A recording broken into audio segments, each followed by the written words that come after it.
دوستوں کہ آج کا میں یہ وظیفہ بتا رہا ہوں کہ سر کے مستقل درد سے نجات کے لیے وظیفہ بتا رہا ہوں کہ دوستوں کے بہت سے دوست احباب ایسی ہیں وہ رابطہ کرتے ہیں ہمارے ساتھ پر اور میسج کرتی ہیں اور فون پر رابطہ کرتے ہیں. وہ یہ کہتے ہیں، کوئی کہتا ہے کہ ہمارا 10 سالوں کا سر میں درد ہے، نہیں جاتا، میڈیسن استعمال کر کر کے تھک چکے، دیسی اور اسی طرح انگریزی ہر قسم کی میڈیسن استعمال کر کر کے تھک چکے، پھر بھی سر کا درد جو ہے نا ختم نہیں ہو رہا. دوستوں کہ ان لوگوں کے لیے جن کا سر میں درد پرانا ہو، ختم نہ ہو رہا ہو،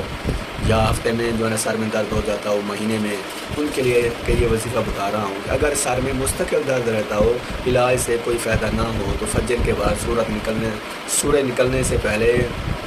عرق گلاب پر 330 مرتبہ 330 بار بسم اللہ الرحمن الرحیم پڑھ کر دم کر کے اسی وقت پی لیں یا پلا دیں. 3 دن تک سر کے مستقل درد سے نجات حاصل ہو جائے گی. چاہے جتنا بھی پرانا سر میں درد ہوگا، وہ جو اللہ پاک کی کرم سے وہ سر کا درد جو ہے نا کہ وہ ٹھیک ہو جائے گا.